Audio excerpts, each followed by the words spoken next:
जी सामकुरन, welcome back to another episode of bulls and bears. इस week market को देखा जाए तो तकरीबन मार्केट ने थोड़ा सा रिट्रेस किया है नीचे वाली साइड पे -4.5% नेगेटिव में क्लोज हुई है।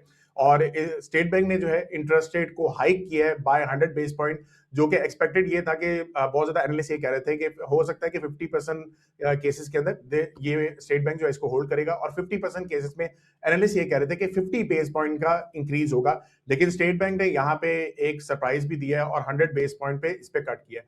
इसका प्रेशर थोड़ा सा मार्केट के ऊपर भी आया, और मैंने भी अपने एंड पे आप लोगों को फेसबुक के ऊपर मैं पोस्ट मैंने डाल दी थी कि आप लोग थोड़ा सा यहाँ पे डिफेंसिव वाले सेक्टर्स के अंदर, डिफेंसिव वाले स्टॉक्स के अंदर अपना एक्सपोजर ले सकते हैं। इसके अलावा जो है अगर बाकी पूरी दुनिया में देखा जाए तो फेडरल रिजर्व बैंक की भी इस दफा पॉलिसी थी, उन्होंने भी इस दफा अपने इंटरेस्ट रेट को होल्ड किया है, और आगे भी जो इन्फ्लेशन के थोड़े बहुत प्रेशर आ रहे हैं उसकी वजह से भी वो अभी तक जो है इसको होल्ड के ऊपर फोकस रखेंगे।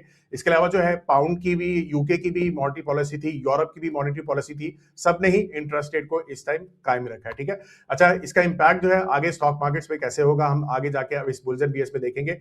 दूसरी एक बहुत बड़ी अनाउंसमेंट हम करने जा रहे हैं। येट अगेन सरमाया ने एक और इनिशिएटिव यहाँ पे स्टार्ट किया है, सरमाया स्कूल के नाम से। ऑलरेडी आप लोगों ने लाइक भाई की वीडियो एक देख ली होगी।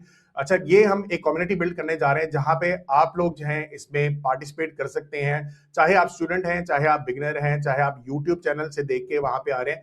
क्योंकि होता है यहाँ में थोड़ा सा प्रॉब्लम क्या होता है कि बहुत ज्यादा स्कैटर्ड इन्फॉर्मेशन हमारी होती है। तो ये वाला जो हम कम्युनिटी बना रहे हैं, यहाँ पे आप सिंपली आ सकते हैं, और हमने यहाँ पे चैनल्स बनाए हुए हैं। किसी को कोई ऐसी इन्फॉर्मेशन चाहिए कि स्टॉक मार्केट में अकाउंट कैसे खोलना है, तो उसकी पूरी सीरीज है।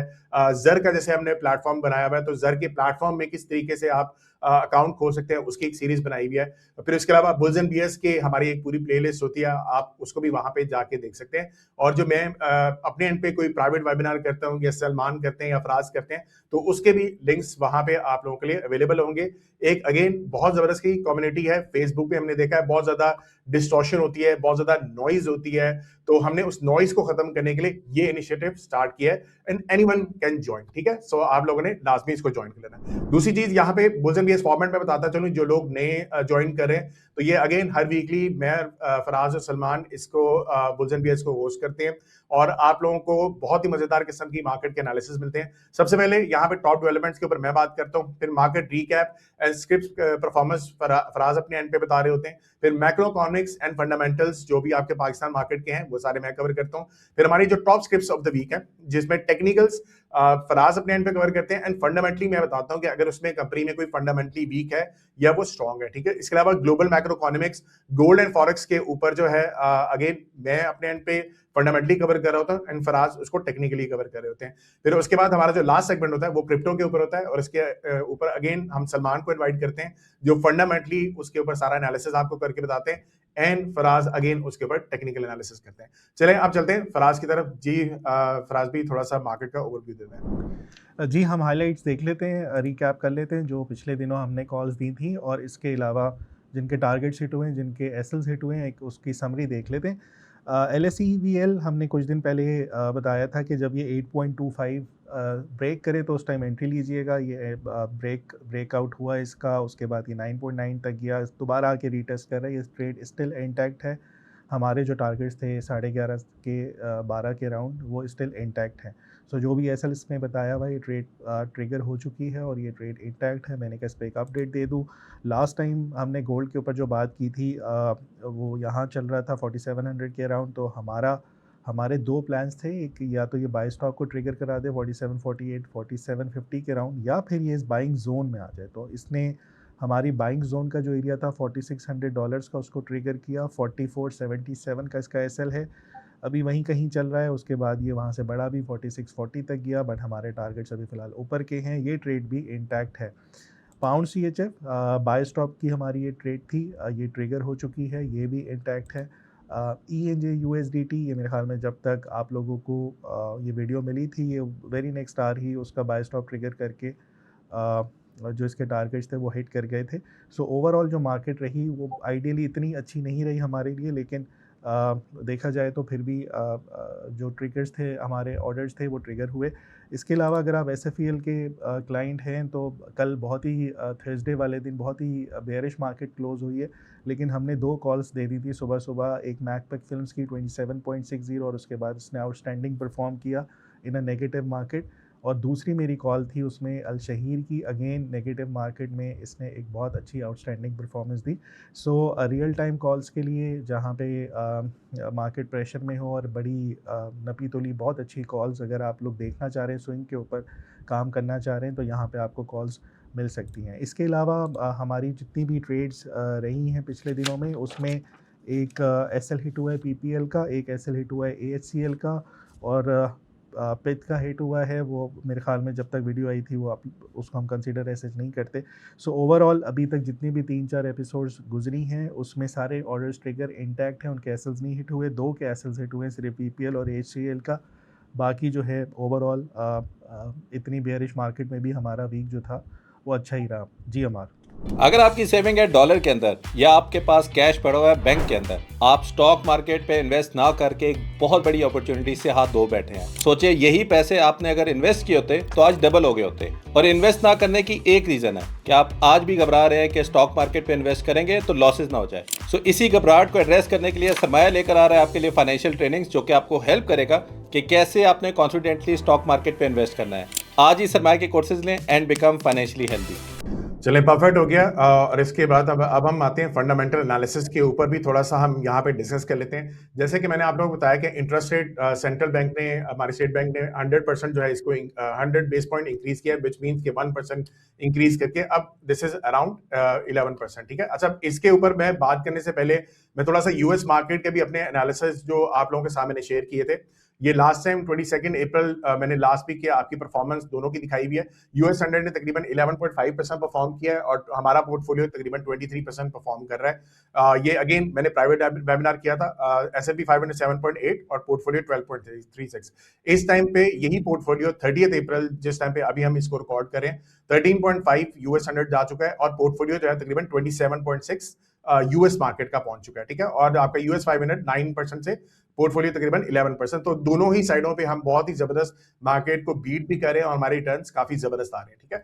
अच्छा, अब ये चीज को ध्यान में रखें कि जैसे मैंने भी आपको यूएस मार्केट का बताया, अब यूएस मार्केट के अंदर जो पॉलिसीज चल रही हैं वो उसके हिसाब से हमने वहां पे सेक्टर्स को पिक किया। और जो पाकिस्तान के अंदर चल रही हैं, तो यहाँ पे मैंने 9 मार्च को आप लोगों को ऑलरेडी बता दिया था कि इस टाइम पे अब आप डिफेंसिव सेक्टर के ऊपर ज्यादा आ जाएं। और अगेन मैंने जो लास्ट सेंट्रल बैंक ने इंटरेस्ट रेट को हाई किया, मैंने 28 अप्रैल को अगेन फेसबुक के ऊपर आके ये पूरा डिटेल एनालिसिस आप लोगों को बताया है कि अभी भी आप डिफेंसिव वाली सेक्टर्स के ऊपर ज्यादा फोकस करें। ठीक है।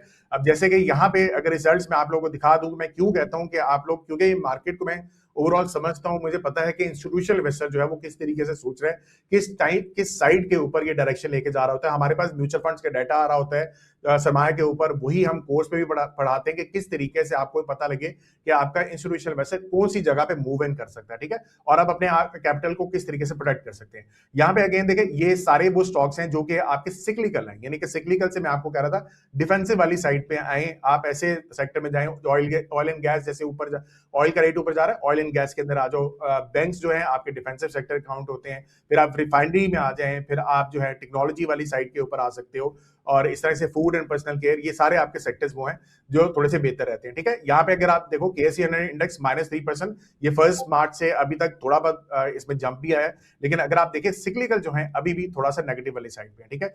And on the other hand अगर आप यहाँ पे देखें जो डिफेंसिव वाले सेक्टर्स के हैं, ज्यादातर खास तौर पर जो रिफाइनरी है, क्योंकि जब आपका इंक्रीज होता है तो इनकी जो प्रोडक्ट्स होती हैं उसमें एक मार्जिन ज्यादा आ जाता है as compare to crude oil. तो हमेशा से ये जो रिफाइनरीज होती हैं ये अक्सर डिफेंसिव वाले पॉइंट पे बहुत जबरदस्त परफॉर्म करी होती हैं। अगर आप केएसई इंडेक्स के इसके साथ कंपैरिजन देखें तो अभी भी इसके रिजल्ट्स आपके बहुत जबरदस्त है। ठीक है। अच्छा, अब यही चीज मैं यहाँ पे भी अब आप लोगों को थोड़ा सा दिखा देता हूँ। ये अगेन जो मेरा इन्वेस्टर्स मॉडल का पोर्टफोलियो है, ये मैं कोर्स पे भी बताता हूँ कि किस तरीके से आप इसको यूज कर सकते हैं। ठीक है। अच्छा, अब यहाँ पे अगेन ये पीरियड अगर आप देखेंगे जहां पे ऑयल का रेट 2022 के अंदर बहुत ज्यादा बढ़ा था, तो उस टाइम पे हमारे पास जो स्टॉक्स रिकमेंडेशंस में आ रही थी, जैसे कि मेरा मॉडल ये पोर्टफोलियो रिकमेंड करता है, तो यहाँ पे अगेन देखें पाकिस्तान रिफाइनरी वही स्टॉक जो इस दफा भी आया हुआ है। फिर आपके अगेन अटक पेट्रोलियम, ये भी ऑयल से रिलेटेड है, पीएसओ ऑयल से रिलेटेड है, पीओएल ऑयल से रिलेटेड है, पाकिस्तान नेशनल शिपिंग कॉर्पोरेशन भी ऑयल की शिपमेंट करता है। फिर आप एटीआरएल, ये भी आपके रिफाइनरी में है। तो 10 में से 5 स्टॉक्स जो है वो आपके ऑयल रिलेटेड हैं। तो उसकी वजह से आपका जो पोर्टफोलियो होता है वो थोड़ा सा बच जाता है, ठीक है। यानी कि अगेन अगर आप इस पीरियड में देखें तो मेरा ये पोर्टफोलियो एक रफ मैंने अप्रोक्सीमेट दिया हुआ है ताकि लोगों को समझ आए कि किस तरीके से हम यहाँ पे एनालिसिस करते हैं। 1.2 मिलियन से ये बढ़ के 1.5 मिलियन हुआ उस मार्केट के अंदर जो कि मार्केट थोड़ी सी नेगेटिव वाली साइड पे चली थी। यानी कि अगर मैं यहाँ पे इसको चार्ट वाइज अगर आप लोगों को दिखा दूं तो ये वो वाला पीरियड है जो कि आपका इसमें मार्केट गिरी थी और हमारा पोर्टफोलियो ऊपर वाली साइड पे, सिंपली ये समझ के कि आप लोगों ने देखना है कि मार्केट किस साइड पे जा रही है, ठीक है।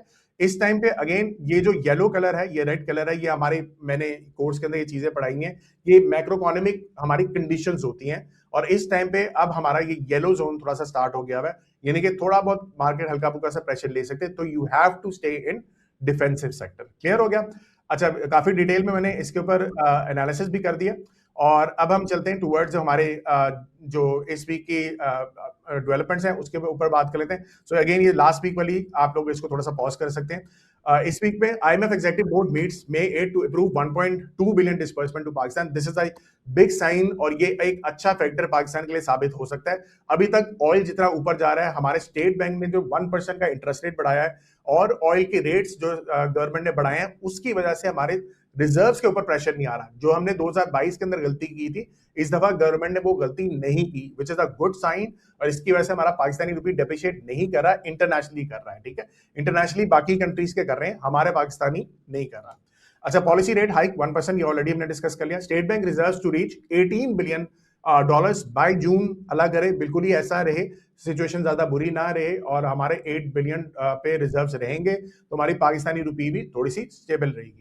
क्लियर हो गया? IMF endorses diesel pricing formula. तो रिसेंटली अगर आप लोगों ने देखा होगा कि डीजल प्राइसिंग फॉर्मूला एक गवर्नमेंट ने अडॉप्ट किया, जिसकी बेस के ऊपर थोड़ा सा आवाम के ऊपर रिलीफ होगा और इससे रिफाइनरी सेक्टर जो है ना उसके थोड़े से मार्जिन निस्बतन कम हो सकते हैं, ठीक है। बहरहाल वो प्रॉफिट बनाएंगे जरूर, लेकिन एक बहुत बड़ा जो रिसेंटली प्रॉफिट इन्होंने बनाया है वो उससे थोड़ा सा कम बनाएंगे, ठीक है।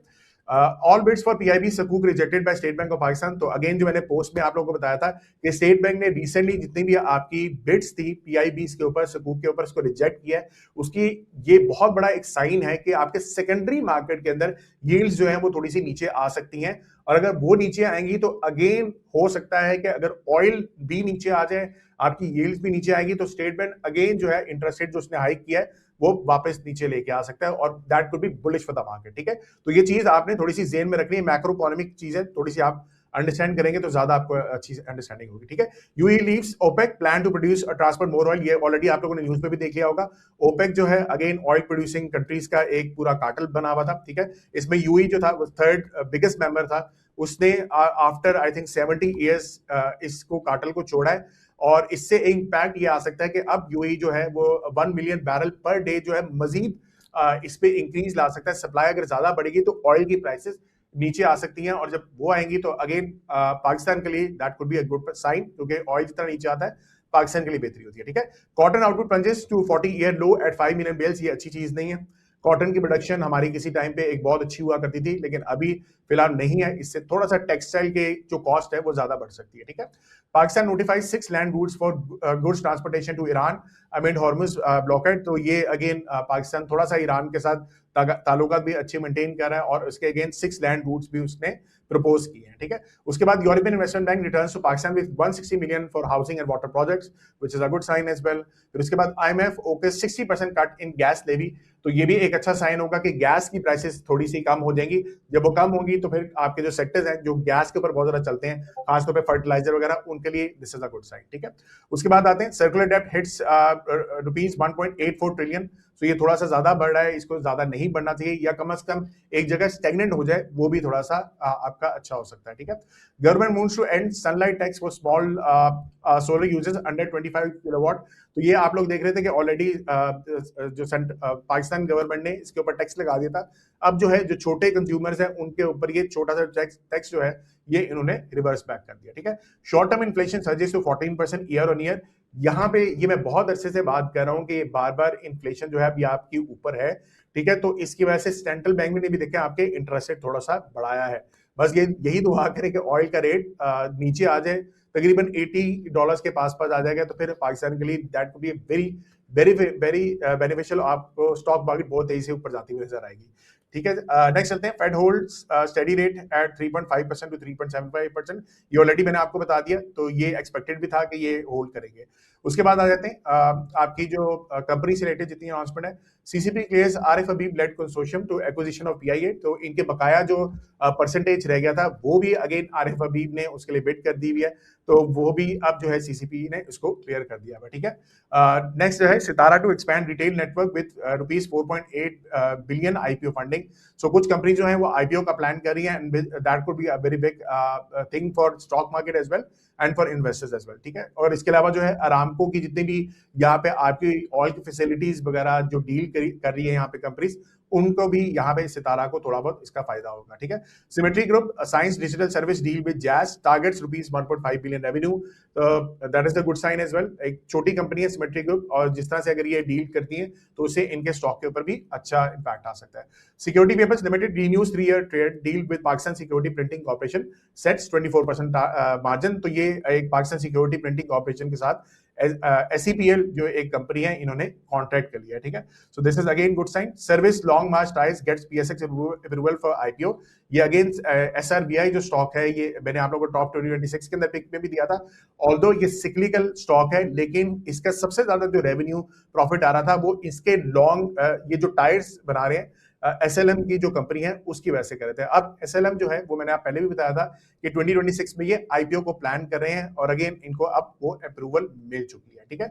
So this is all the macro economics from my side. अब चलते हैं फराज की तरफ। जी फराज, अब थोड़ा सा आप स्टॉक मार्केट के बारे में भी थोड़ा सा आउटलुक देते हैं। जी बिल्कुल, KSE 100 आउटलुक को डिस्कस कर लेते हैं। पहले लास्ट वीक की समरी देख लेते हैं। लास्ट वीक दो बातें मैं करके किया था कि वीकली क्लिंगर जो था क्रॉस ओवर वीकली के ऊपर हुआ था, डेली पर नहीं था, तो वो एक थोड़ा सा ना अलार्मिंग सा साइन था। सेकेंडली उसमें ये सजेस्ट कर रहा था कि second year third year stocks पे फोकस करना, 100 इंडेक्स पे इतना नहीं, और अगर जो second year third year stocks आप ट्रेड कर रहे हैं उनमें वॉल्यूम्स हैं, मार्केट में अपॉर्चुनिटीज़ हैं, टाइम टू टाइम मिलती भी जाएंगी, और उसको जो भी आप ट्रेड्स ओपन कर रहे हैं सेकंड ईयर थर्ड ईयर के ऊपर छोटे स्टॉक्स पे, वो आप स्टॉप लॉस के साथ ट्रेड्स ओपन करें।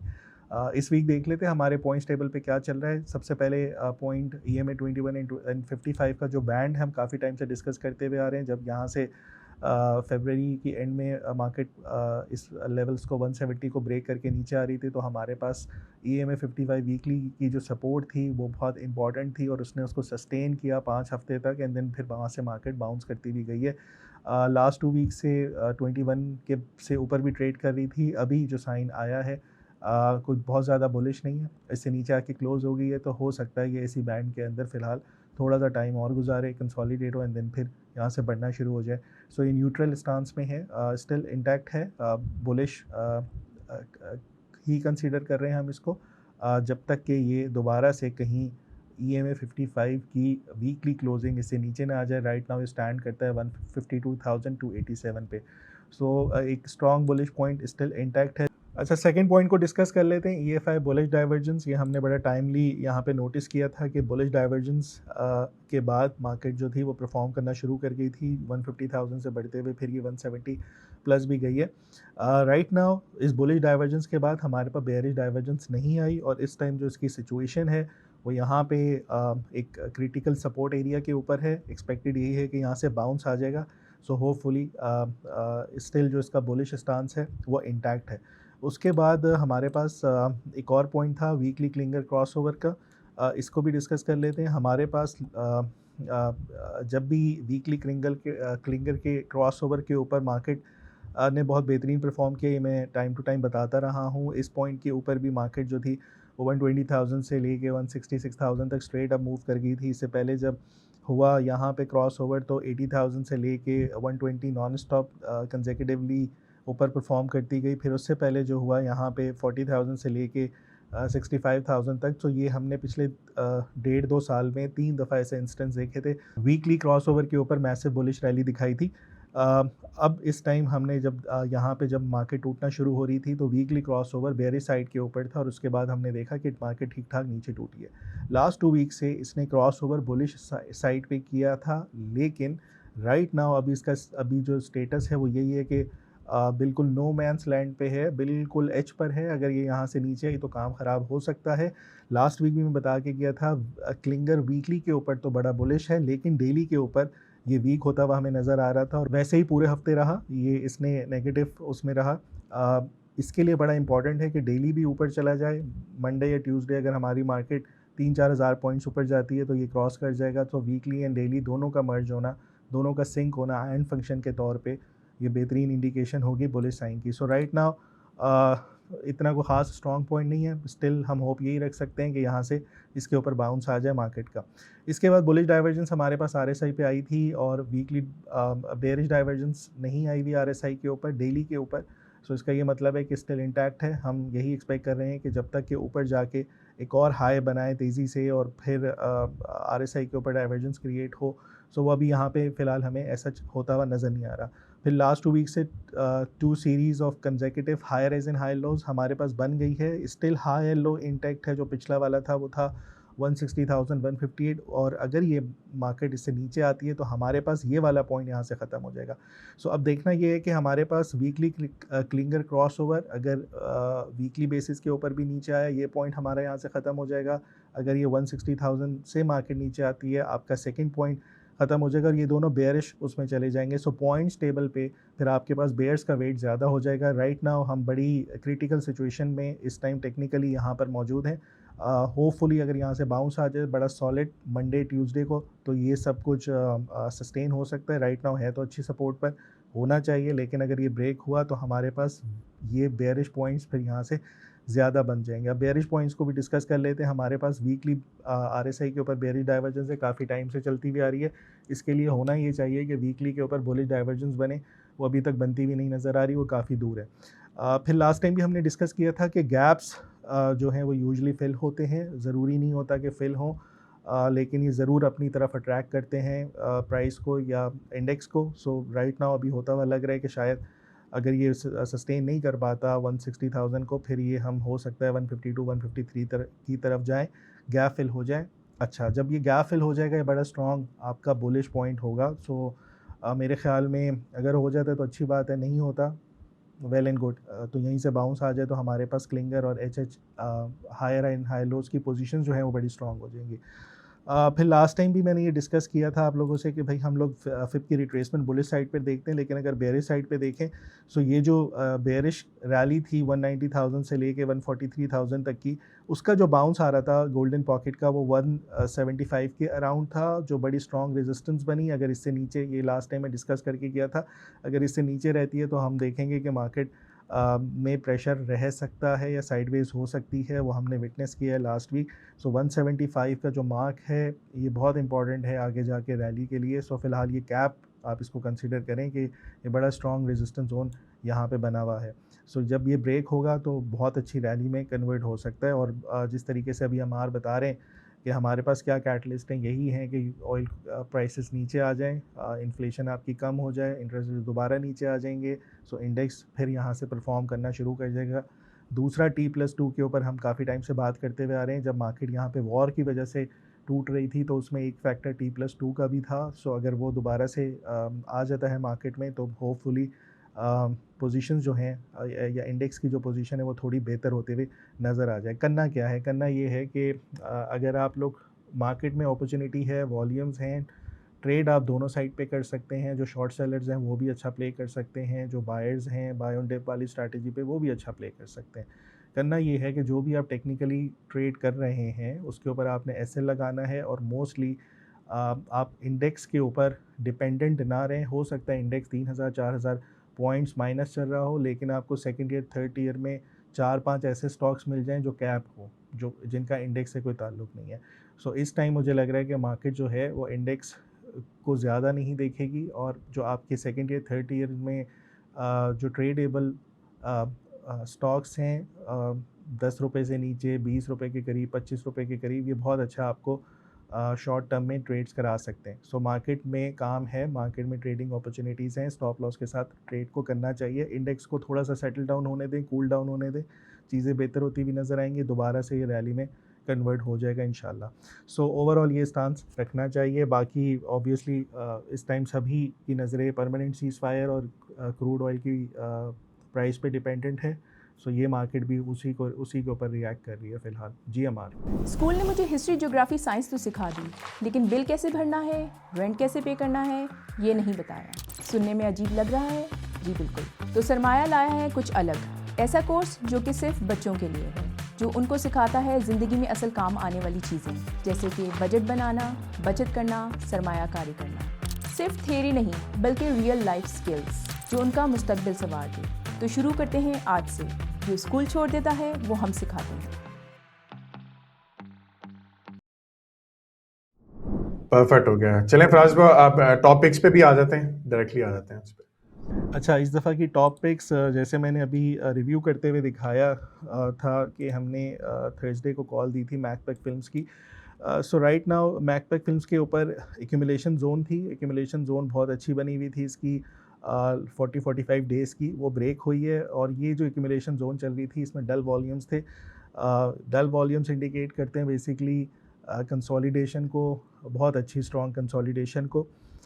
यहाँ पे वो हुई है और उसके बाद हमने देखा कि ये बॉक्स ब्रेक होता हुआ हमें नज़र आया ट्यूसडे और वेडनेसडे को, जब मार्केट में प्रेशर था। और हमने देखा कि मार्केट थर्सडे को अच्छी खासी प्रेशर में थी, लेकिन ये बहुत बेहतरीन परफॉर्म कर रहा था। उसकी फंडामेंटल रीजंस भी अभी हम मार्च से जानेंगे, लेकिन टेक्निकली फ़िलहाल यहाँ पे जब भी आपको करेक्शंस में मिले, फॉर एग्जांपल 26 के अराउंड या 25-50 के अराउंड, सो इसको अटेम्प्ट करना चाहिए with the targets of 33 and then 37। अच्छी एक्यूमुलेशन जोन है। बाय ऑन डिप वाली स्ट्रैटेजी में इसको ज़रूर कंसिडर करना चाहिए। ये इजीली इसके टारगेट्स जो हैं वो हिट हो सकते हैं।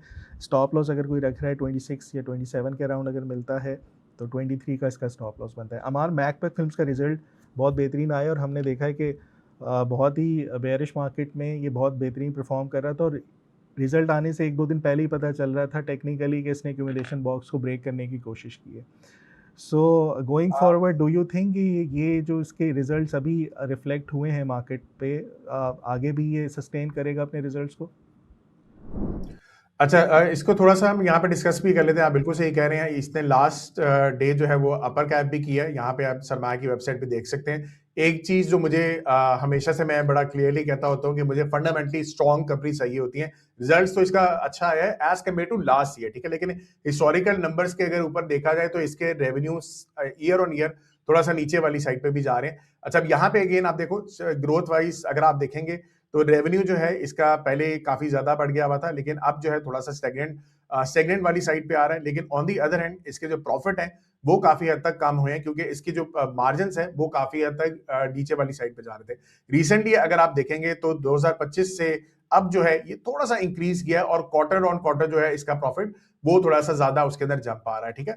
अच्छा, अब यही चीज अगर आप स्टेबिलिटी वाइज देखा जाए तो मुझे फंडामेंटली इतनी स्ट्रॉन्ग कंपनी नहीं लगती। अगेन आप देखें इसके ऑपरेटिंग मार्जिन जो है वो 2.2% है, सिर्फ नेट मार्जिन 1.2% है। और ये सरमाया जो स्कोर हम अपने एंड पे जो स्टूडेंट्स को भी अगेन सिखाते हैं, ये बहुत क्लियरली बता रहा होता है कि आपकी कंपनी जो है फंडामेंटली बैलेंस शीट इसकी कितनी स्ट्रॉन्ग है, ठीक है।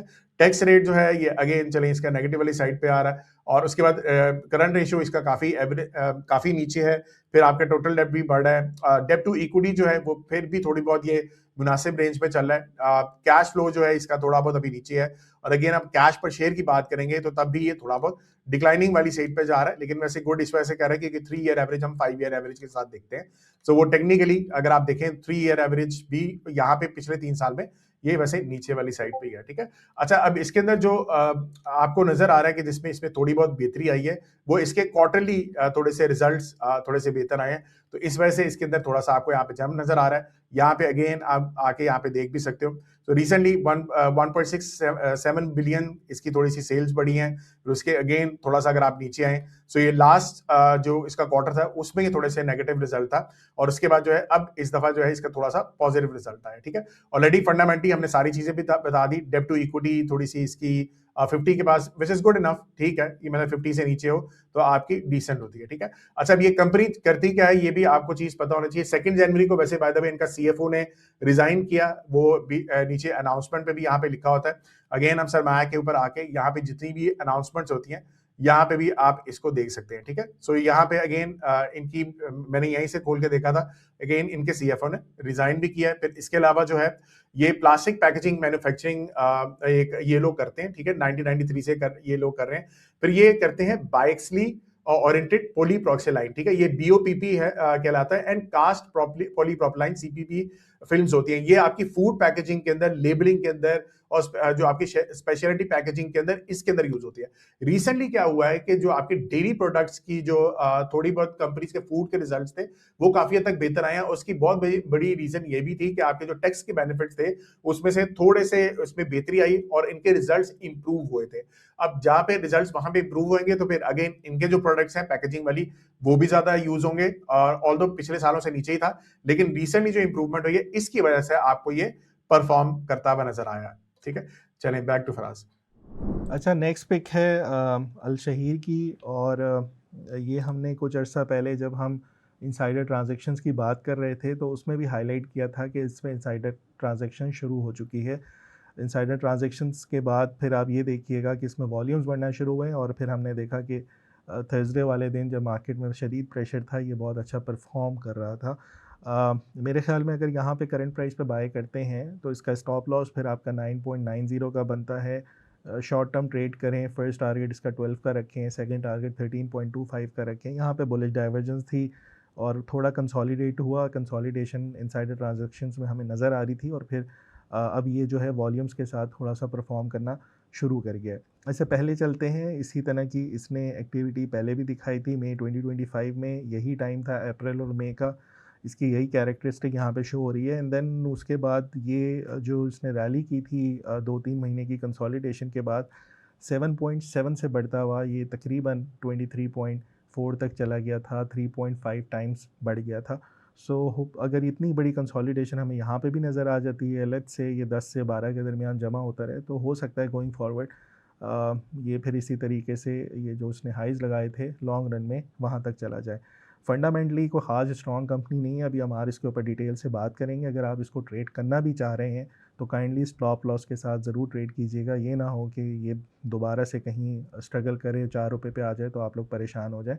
सो ऐसे स्टॉक्स जिनके फंडामेंटल्स नहीं स्ट्रॉन्ग, काइंडली स्टॉप लॉस के साथ ट्रेड कीजिएगा। GMR फंडामेंटल्स इसके तो आई थिंक नहीं अच्छे। कोई ऐसी इनसाइट है इसके ऊपर, इनसाइडर ट्रांजैक्शंस नज़र आ रही हैं, कोई ऐसी मटेरियल इन्फॉर्मेशन आई है जिससे कोई उम्मीद नज़र आ रही हो कि आगे जो है बेहतर हो जाएगा? बिल्कुल, इसमें जिस तरह से ऑलरेडी आपने बता दिया कि ये फंडामेंटली वीक कंपनी ही है। इतनी वीक थी कि इसके बैंक अकाउंट्स फ्रीज हो गए हुए थे, ठीक है, तो ये चीज बहुत कम लोगों को पता है। और अगेन ये इस तरह की इंफॉर्मेशन जो आपको बुल्जन बी से मिलेगी। लेकिन अभी रिसेंटली क्या हुआ है कि 5 बैंक्स ने इनको अलाउ कर दिया कि हम आपके बैंक अकाउंट्स को ओपन कर देते हैं, आप थोड़ा सा अपने बिजनेस के ऊपर ज्यादा फोकस करें। और इसके बाद इन्होंने अपनी कैपेसिटी यूटिलाइजेशन के ऊपर भी थोड़ी बहुत इन्होंने मेहनत की है, जिसकी वजह से अब जो है वो रेड मीट जो है ये इनका मेन ड्राइवर है और वैल्यू एडेड सर्विसेज ये बेच रहे थे। लेकिन अब जो है ये एक्सपेक्ट ये कर रहे हैं कि व्हाइट मीट से भी थोड़ी बहुत इनकी सेल्स में इजाफा आएगा। रेवेन्यू वाइज अगर देखा जाए तो पिछले साल के निस्बत 120% का इसमें इजाफा है। उसकी वजह ये नहीं है कि बहुत अच्छी कंपनी जा रही थी, उसकी वजह यही थी कि रेवेन्यू रुका हुआ था, तो परफॉर्मेंस ही नहीं हो रही थी। वरना ये यहाँ पे देखा जाए तो इस कंपनी के ओवरऑल लॉसेस अभी तक चल रहे हैं। ये अभी भी जो लास्ट इसका क्वार्टर है वो भी ये लॉस पे है, ठीक है। इसके अलावा वैसे भी आपको पता होना चाहिए प्रोसेसिंग, पैकेजिंग और मार्केटिंग करते हैं हलाल मीट की, और ये अगेन ये एक्सपोर्ट भी करते हैं, डोमेस्टिक भी इसको सेल करते हैं। एंड लास्ट एक दो चीज जो आपको पता होना चाहिए वो ये है कि इनसाइडर बाइंग भी इनकी चल रही है। उसकी रीजन ये भी हो सकती है जो इनके बैंक अकाउंट अभी जो फ्रीज हुए थे, जिसमें से 5 बैंकों ने इनको अलाउ कर दिया है कि आप अपना बिजनेस को, हम बैंक अकाउंट को आपको अनफ्रीज कर देते हैं और आप बिजनेस के ऊपर थोड़ा सा फोकस करें। जी बैक टू फराज। अच्छा जी, नेक्स्ट पिक है, पहले जो 2 पिक्स थी वो कोई बहुत स्ट्रॉन्ग फंडामेंटल कंपनीज नहीं थी, लेकिन अब मुझे उम्मीद है कि हमारे एग्री करेंगे फंडामेंटल स्ट्रॉन्ग कंपनी है। चिराग सीमेंट की मैं बात कर रहा हूँ। टेक्निकली इसने बड़ा 5 पॉइंट्स हार्मोनिक पैटर्न के ऊपर बुलिश डाइवर्जेंस बना के 224 का लो लगाने के बाद बहुत अच्छी रैली की इसने, और ये विद इन नो टाइम 18 मार्च से लेके आपकी 21 अप्रैल तक इसने 100 रुपये यानी कि 50% अपसाइड दिखाई। उसके बाद रिट्रेस होकर दोबारा उस पिवटल पॉइंट पे आया हुआ है 265 और 66 60 की रेंज। ये बहुत अच्छी सपोर्ट जोन यहाँ पे नज़र आ रही है। जो पिछले हफ्ते इस हफ्ते मार्केट के प्रेशर में रहने के बावजूद भी ये सपोर्ट को सस्टेन करता रहे। सो राइट नाउ ये एक अच्छे जोन पर है और इसके ऊपर अगर हम एसएल रखना चाह रहे हैं तो 232 का बनता है एसएल, और एक्सपेक्टेशंस यही हैं कि दोबारा से बाउंस करता हुआ 300 पे जाए और उसके बाद ये 321।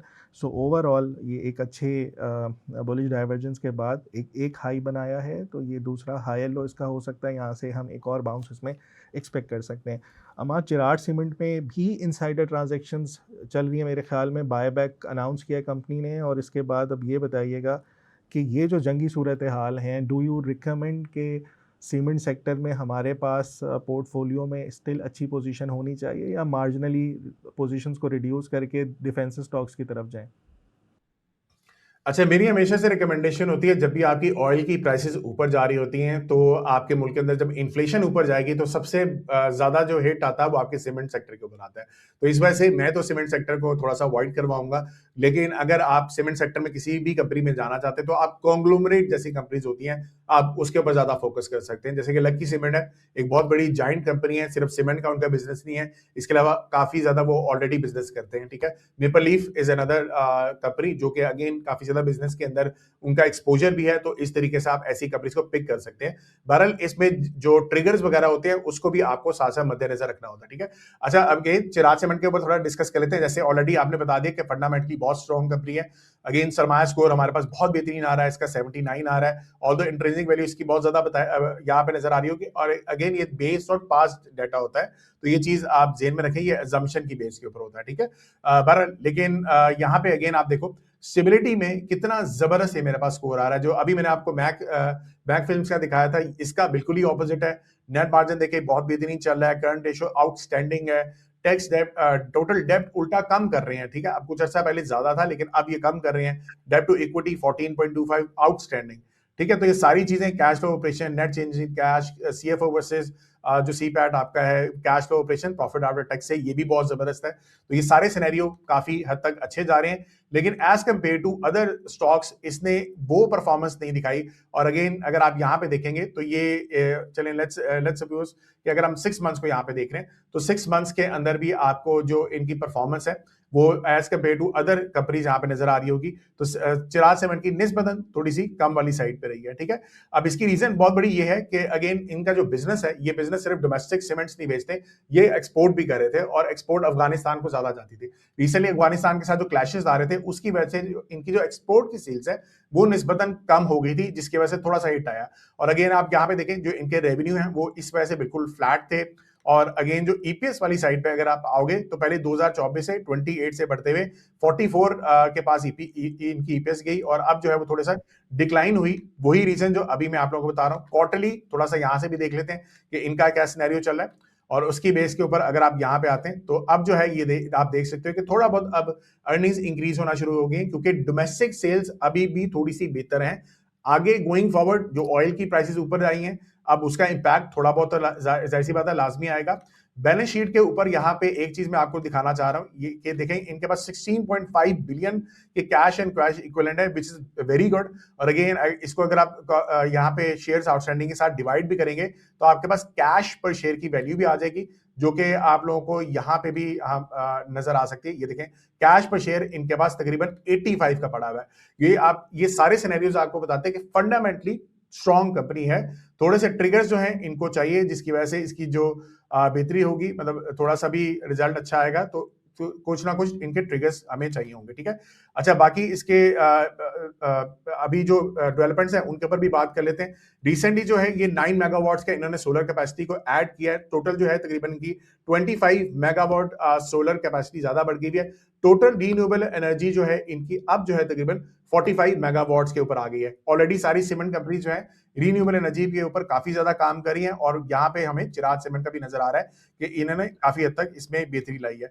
एक चीज मैं यहाँ पे आप लोगों को दिखाना चाह रहा हूँ कि आप लोग सरमाया की इस वेबसाइट पे आके यहाँ पे इसके ग्रॉस मार्जिन से भी अंदाजा लगा सकते हो कि किस कंपनी के सबसे बेहतरीन ग्रॉस मार्जिन चल रहे हैं। यानी कि कोई कॉस्ट जो है ज्यादा काम कर रहा होगा तो उसके मार्जिन थोड़े से बेहतर होंगे। फिलहाल मेपल लीफ ने काफी ज्यादा ग्रॉस मार्जिन पर काम किया, 40% का ग्रॉस मार्जिन उसका है। पावर सीमेंट ने रिसेंटली बहुत जबरदस्त परफॉर्म किया है। चिराग सीमेंट 3rd नंबर पे आती है, which is a good sign overall अगर आप देखें ग्रॉस मार्जिन इसका अच्छा है और इसका नेट मार्जिन पे भी देख लें तो ये 4th नंबर पे आती है। सो फंडामेंटली तो स्ट्रांग है, बस कुछ ट्रिगर्स इसमें रिक्वायर्ड है। जी बैक टू फ्रांस। अच्छा जी, नेक्स्ट पिक है हमारी होंडा कार की और इसने अभी पिछले दिनों बड़ी अच्छी बुलिश डाइवर्जेंस दिखाई और 150 से बढ़ता हुआ ये नॉन स्टॉप 239 240 ऑलमोस्ट हो गया। अगेन बहुत मैसिव अपसाइड दिखाई है इसने, ये ड्रॉप होने के बाद बहुत अच्छी रिकवरी थी। राइट नाउ ये जितनी भी इसकी रैली रही 150 से लेके 240 तक की 90 रुपये की बनती है। अगर इसकी रिट्रेसमेंट्स निकालें फिबोनाची के ऊपर, सो ये वाला जो जोन बन रहा है इसका जो आ रहा है 200 से लेके 210, ये अच्छी बाइंग अटेम्प्ट हो सकती है कंसीडरिंग कि सिंगल टॉप नहीं है। यहाँ से दोबारा बाउंस होता हुआ एक लोअर हाई एटलीस्ट इस फॉर्मेशन के ऊपर आके दोबारा इसको टेस्ट करे।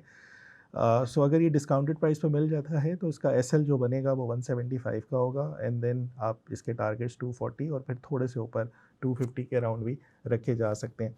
हमारी ये होंडा कार में ऐसा क्या हुआ है, मार्केट में र्यूमर चल रहे हैं कि कंपनी बायबैक कर रही है अपने स्टॉक्स, या इसमें भी कोई इस तरह की स्टोरी बिल्डिंग हो रही है जो हमने 2.5-3 साल पहले पार्क सुजुकी मोटर्स में देखी थी।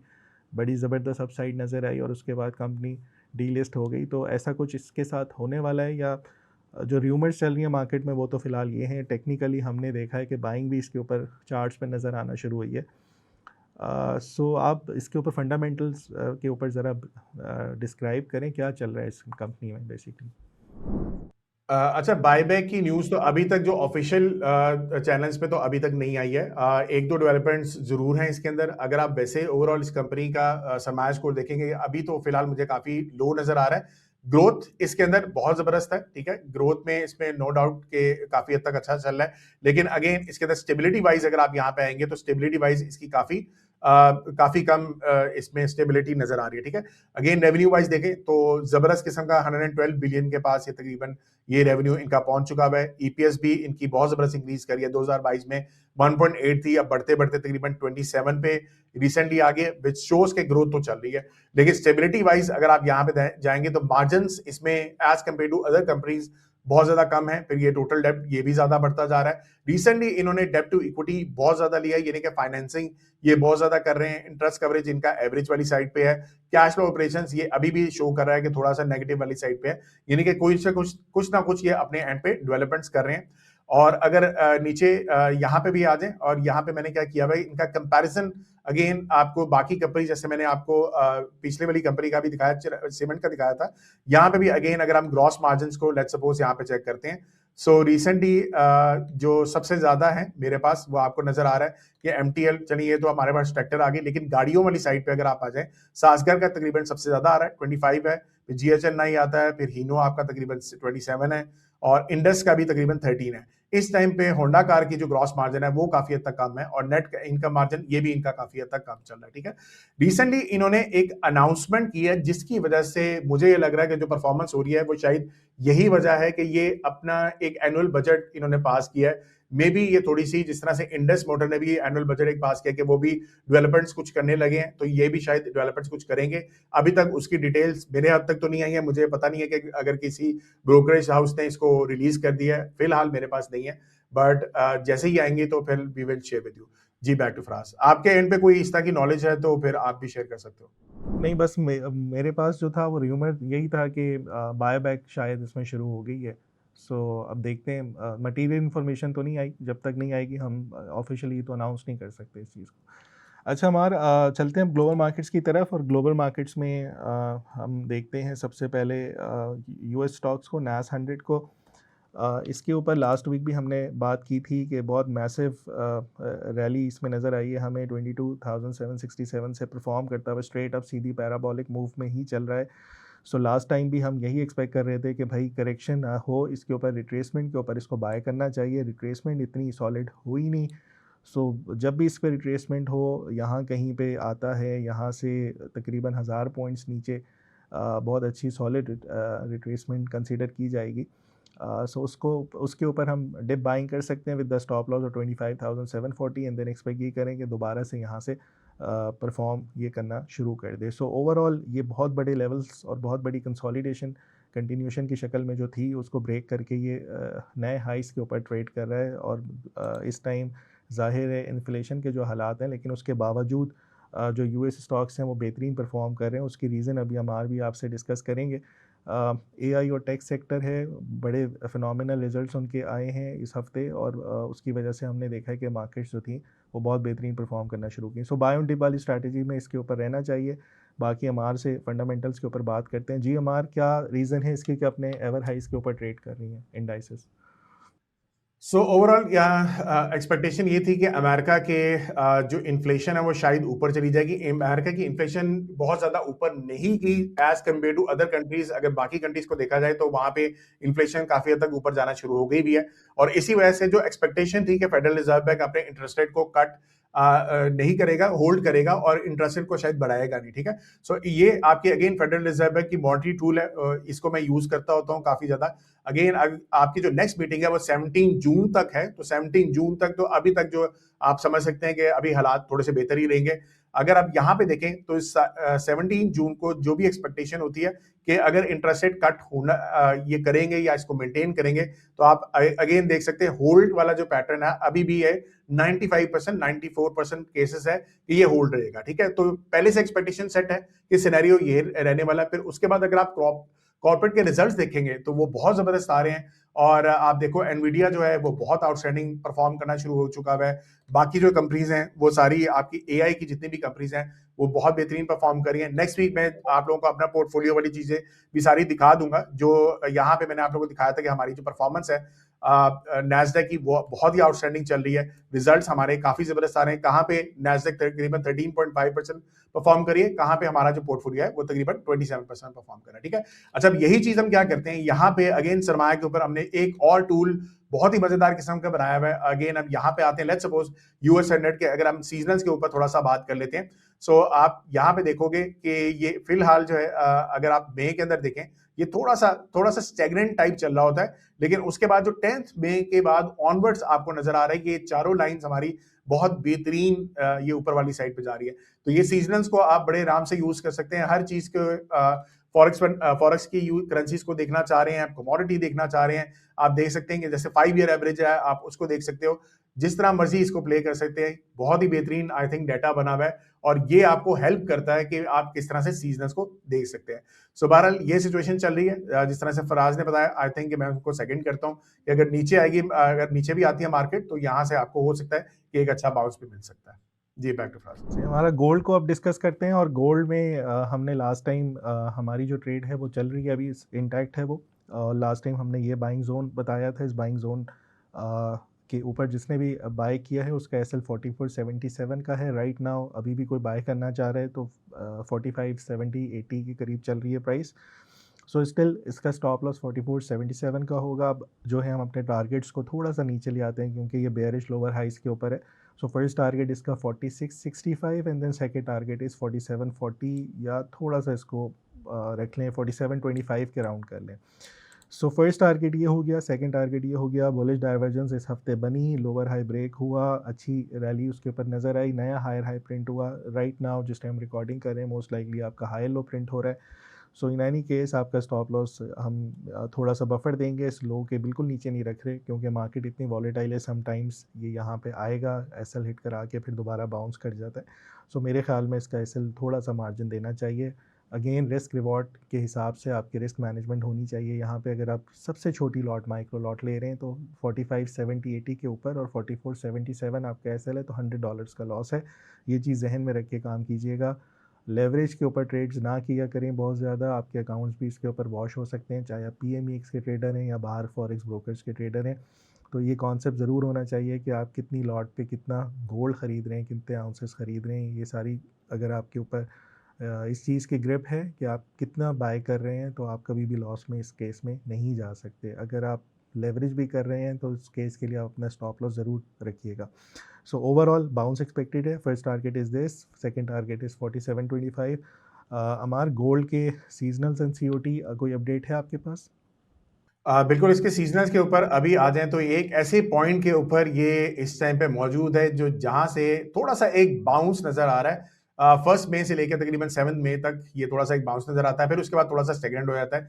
ये 5 ईयर के एवरेज है। फिर उसके बाद अगर हम लेट्स सपोज बाकियों को भी यहाँ पे चेक कर लेते हैं कि बाकी सिनेरियो के अंदर हमारा क्या प्ले कर रहा है, तो थोड़े से बाकी साइड पे मुझे स्टेगनेंट लग रही है, जो कि एवरेज वाइज तो स्टेगनेंट है, लेकिन बाकी जो मेरे पास 5 year average, 10 year average, 20 year average थोड़ा सा हल्का सा बाउंस नजर आ रहा है, फिर उसके बाद थोड़ा सा स्टेगनेंट वाली साइड पे जा रहा है। सिमिलरली अगर मैं इसके सीओटी के ऊपर आ जाता हूं, तो पहली चीज तो यहाँ पे देखें, गोल्ड अभी भी टॉप 5 प्रायोरिटी के अंदर सब इंस्टीट्यूशन वैसे के पास है, लेकिन अभी जो है अगर हम इसके सीओटी के ऊपर जो नंबर वाइज देखें, तो अब ये काफी हद तक इसकी पोजीशंस बहुत स्टैग्नेंट हो गई हैं। यानी कि अब जो इंस्टीट्यूशन इन्वेस्टर है ना मेजरली इसमें सेलिंग देख रहा है ना इसमें बाइंग देख रहा है, तो मेरे ख्याल से वेट एंड वॉच वाला ही चक्कर चल रहा है, जहां पे अगर आप देखें ना, अभी तक जो है ये प्रीवियसली 160 से लेके अभी भी ये तकरीबन 160 के अराउंड अबाउट इसमें नॉन कमर्शियल्स ना सेलिंग कर रहे हैं ना बाइंग कर रहे हैं।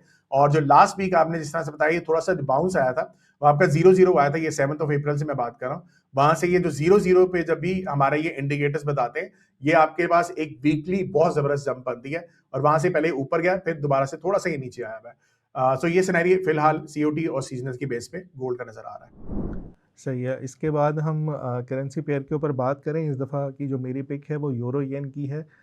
4 आवर के ऊपर यहाँ पे बेयरिश डाइवर्जेंस थी। इसका हायर लो ब्रेक हुआ, लोअर हाइज बनना शुरू हुए, एंड देन हमने देखा मैसिव ड्रॉप था। जैपनीज़ येन का डेटा था, उससे पहले टेक्निकली यहाँ पे पता चल रहा था कि जैपनीज़ येन जो है वो स्ट्रॉन्ग होने लगा है, यूरो वीक होने वाला है। सो राइट नाउ बड़ी मैसिव ड्रॉप। उसके बाद यहाँ पे जो इसकी सपोर्ट जोन बनी हुई थी 182,600 से लेके 182.800, उधर से बाउंस हमने देखा। सो ये बहुत बड़ी डिस्ट्रीब्यूशन थी यहाँ पे 4 आवर के ऊपर। सो मेरे ख्याल में सेल ऑन स्ट्रेंथ वाली स्ट्रैटेजी पे रहना चाहिए। इसका ये मतलब है कि आप यूरो को सेल कर रहे हैं और जापानीज़ येन को ख़रीद रहे हैं।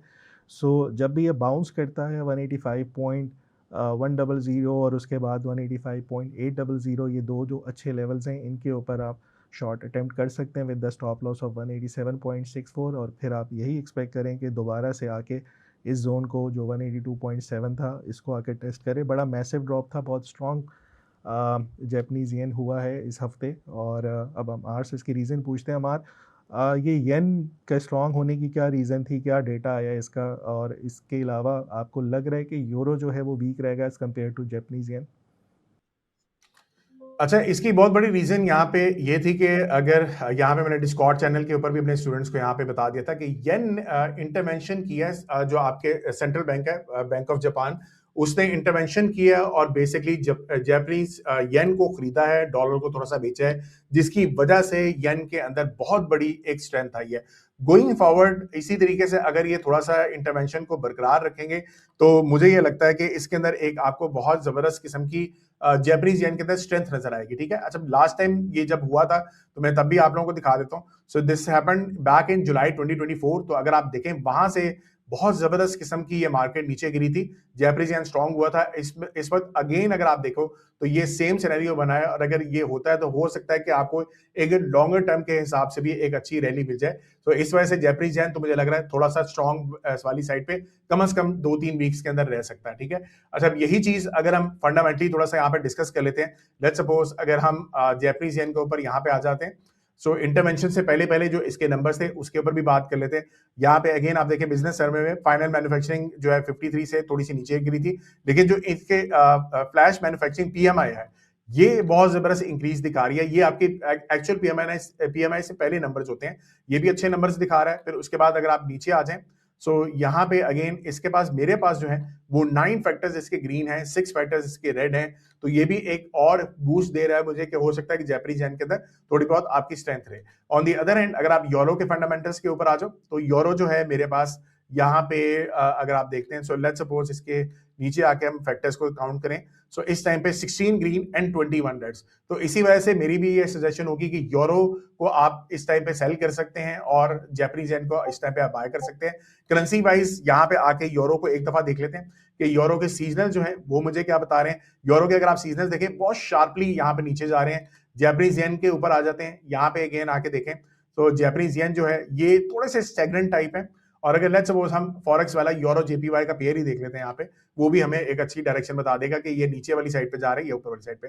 ऑल्दो ये थोड़ा सा स्टेगनेंट टाइप है, लेकिन मेरे ख्याल से यहाँ पे भी अगेन देखें ना आप, फर्स्ट मई से लेके कम से कम नेक्स्ट वीक, एक दो वीक थोड़े से सीजनल वाइज नीचे बता रहा है। बहरहाल जब फंडामेंटल्स आप इसके साथ सीजनल्स के साथ कंबाइन करते हैं तो फिर आपको एक क्लियर कॉम्बिनेशन बनता है। तो मुझे लग रहा है कि यस, ये थोड़ा सा जैसे ही ऊपर आएगा तो इसमें एक सेलिंग अपॉर्चुनिटी आप देख सकते हैं। जी बैक टू फ्रांस। हमार हमने यूएस स्टॉक्स के बारे में बात की, ग्लोबल मार्केट्स की बात की, गोल्ड की बात कर ली हमने, करेंसीज़ की बात कर ली। अब हम मेरे ख़्याल में डिजिटल करेंसी क्रिप्टो की बात करते हैं और सलमान को इनवाइट करते हैं। जी सलमान, कैसे हैं आप? जी, थैंक यू। अस्सलाम वालेकुम फ़राज़ भाई। मैं बिल्कुल ठीक-ठाक हूँ और मैं स्क्रीन शेयर बताइएगा मुझे अगर होती है तो। अच्छा, हमारे जो लास्ट वीक की जो हमारी पिक्स थी, ट्रेड आइडियाज़ थे, फ़राज़ भाई ने उसके बारे में डिस्कस कर दिया। इसके अलावा भी हम कुछ कॉइन्स को आपके साथ शेयर करते हैं और क्योंकि हम सभी को टेक्निकली भी, फंडामेंटली भी टाइम कंस्ट्रेंट्स की वजह से कवर नहीं कर पाते होते हैं, लेकिन फिर भी जो हमारे टेबल के अंदर ट्रेड आइडियाज़ हम निकाल के लेके आते हैं, वो आपके लिए अपॉर्च्युनिटी भी होते हैं, उसके अंदर बाइंग सेटिंग होते हैं।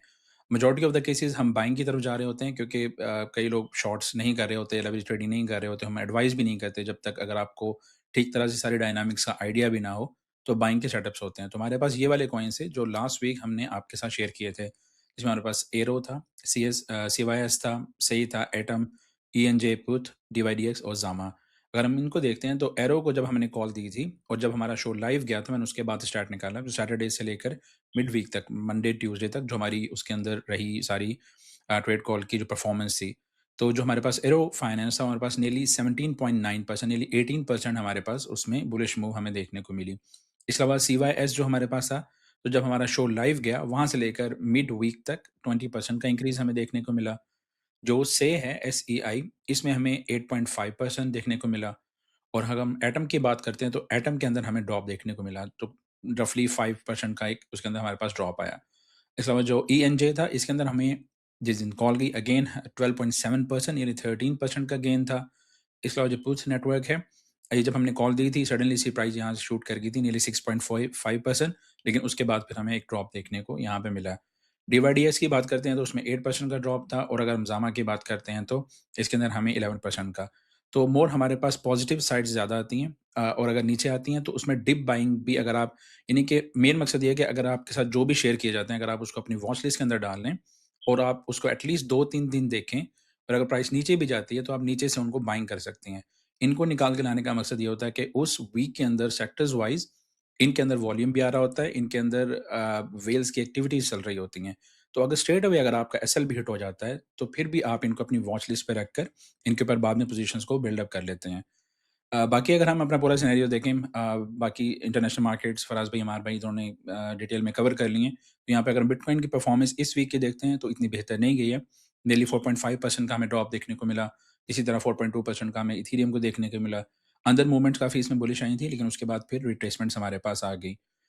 इसके अलावा अगर हम मेजर पोज़ीशंस देखते हैं करंटली, जो वेल्स की पोज़ीशन जो बिटकॉइन के ऊपर जो ओपन हुई हुई हैं इस टाइम पे अगर हम देखते हैं, तो नियरली $5 मिलियन की हमारे पास यहाँ पोजीशन ओपन है शॉर्ट की और ये 30x की लेवरेज है और लिक्विडेशन यहाँ पे $81,000 की है। तो यूजुअली ये जो लिक्विडेशन लेवल्स यहाँ पे हमें शो हो रहे होते हैं इस कॉलम के अंदर, ये हमारे लिए एक थ्रेशोल्ड का भी काम करते हैं और ये हमें भी आइडिया देते हैं कि लिक्विडेशन किन लेवल्स पे है और फिर जब इन लेवल्स पे मिलियन डॉलर्स की लिक्विडेशन जा रही होती हैं, तो जब प्राइस अगर उस तरफ जा रही होती है तो वहाँ पे हमें सडन मूव्स देखने को मिलती हैं।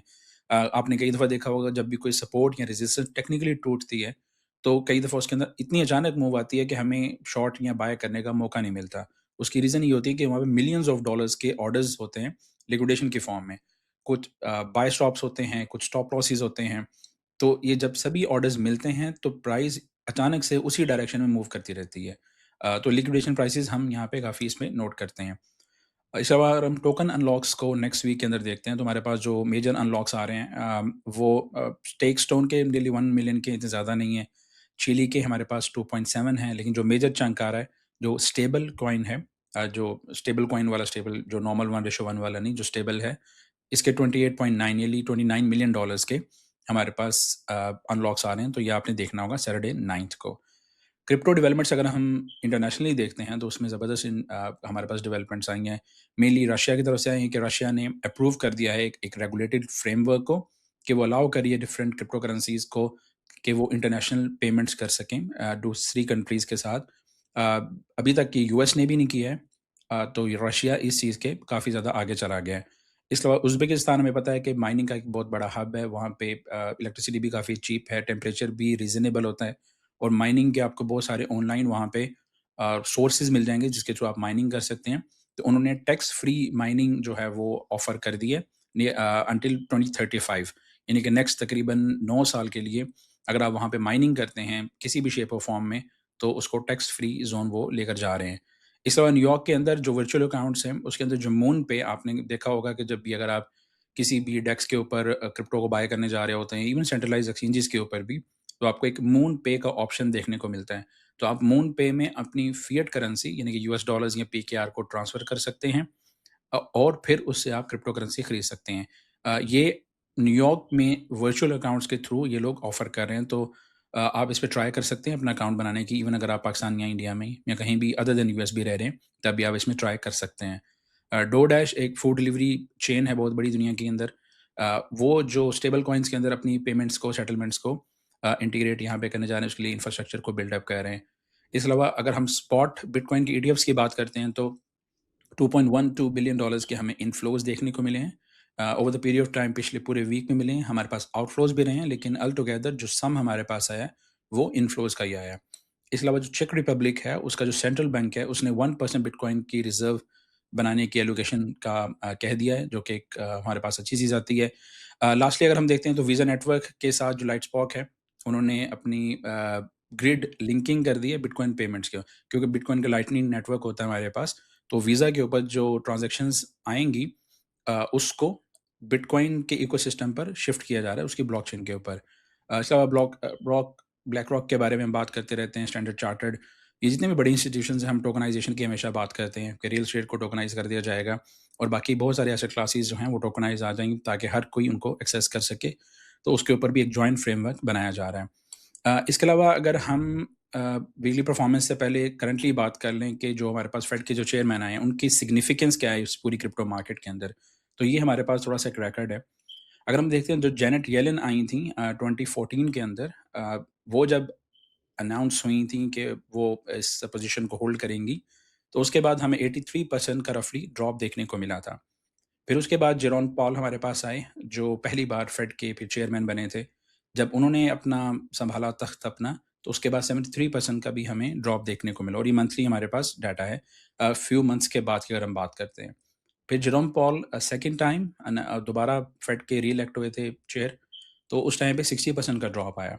अब करंटली अगर हम देखते हैं तो केविन वॉश अब जिस स्टेज पर आ रहे हैं, तो यहाँ से एक्सपेक्टेशंस जो हैं वो नीयरली 40 टू 50% भी हो सकती हैं, डिपेंडिंग अपॉन जो हमारे पास पूरी एक हायरार्की चल रही है और हम एक पूरा एनालिसिस अगर करते हैं 2014 से लेकर आज की डेट तक, 23rd ऑफ मई तक, जब जेरोम पॉल उतरे हैं और केविन वॉश आए हैं। वैसे तो अगर हम केविन वॉश की बात करें, तो ये एक तरह से हॉकिश हैं ओवरऑल मार्केट में, लेकिन रेट कट के मामले में थोड़ा सा डविश हैं।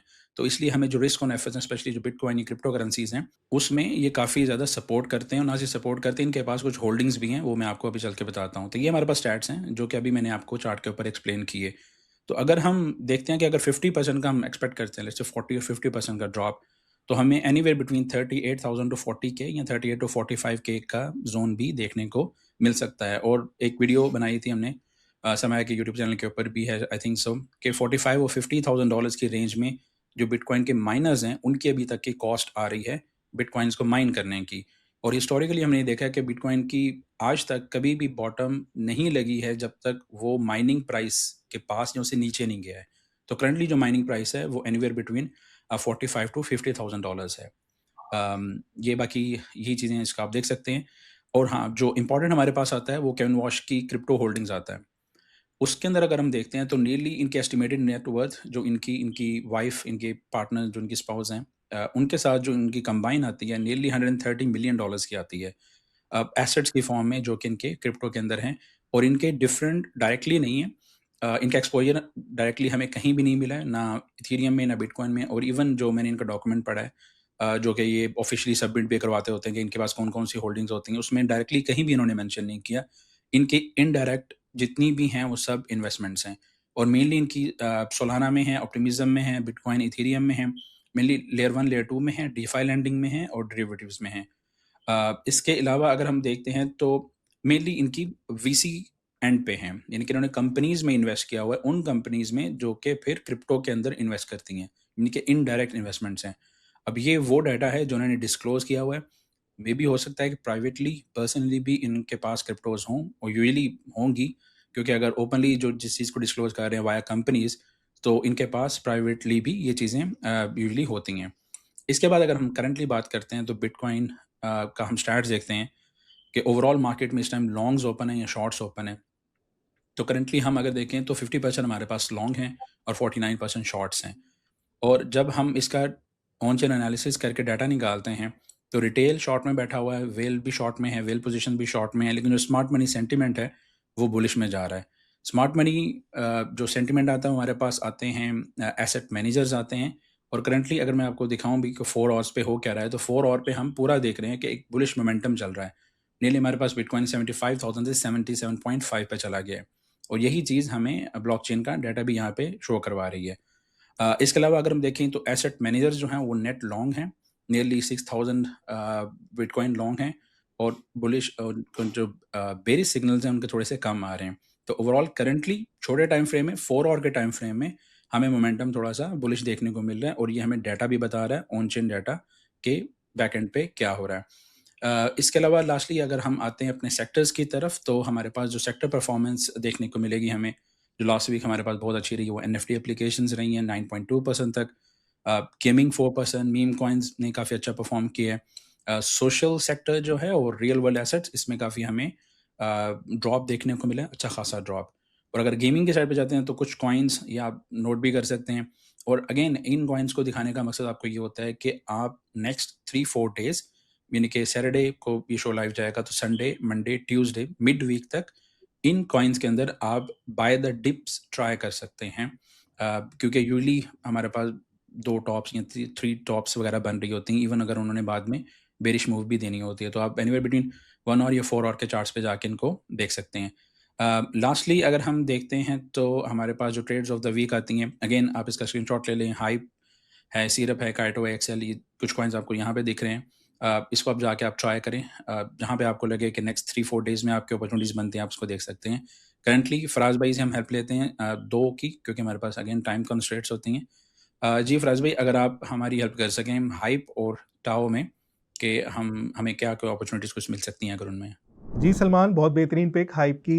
टेक्निकली यहाँ पे नज़र भी आ रहा है 1 आवर के ऊपर बुलिश डाइवर्जेंस बनाई, उसके बाद लोअर हाई ब्रेक होके right now high rise and high lows बनाने की कोशिश कर रहा है। जब भी करेक्शंस आए एंट्री यहाँ पे बनती है इसकी 40.39 के अराउंड। इसका स्टॉप लॉस जो है वो 39.7 का होगा।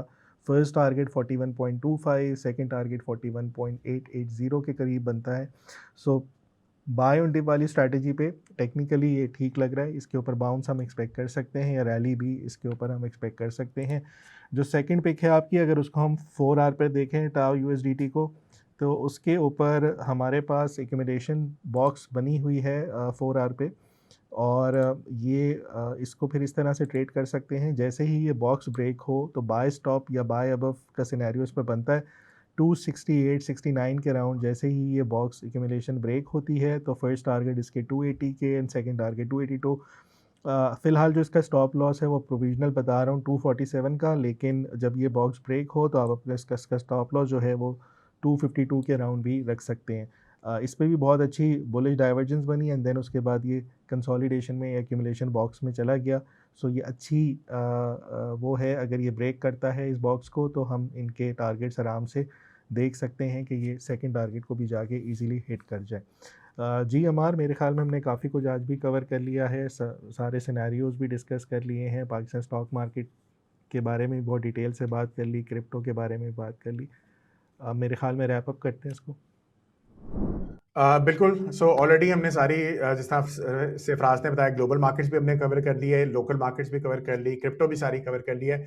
और अगेन यहाँ पे मैं अनाउंसमेंट कर दूं कि हमने जो सरमाया स्कूल का जो इनिशिएटिव स्टार्ट किया है, आप लोगों ने लाजमी इसको ज्वाइन करना है। बल्कि ये नीचे आपने कमेंट सेक्शन में बताना कि क्या आप लोगों को ये जो इनिशिएटिव हमने स्टार्ट किया आप लोगों को पसंद आ रहा है या नहीं आ रहा। और हो सकता है कि हमारा बुल्सन BSC हम कंप्लीटली वहीं पे शिफ्ट कर लें।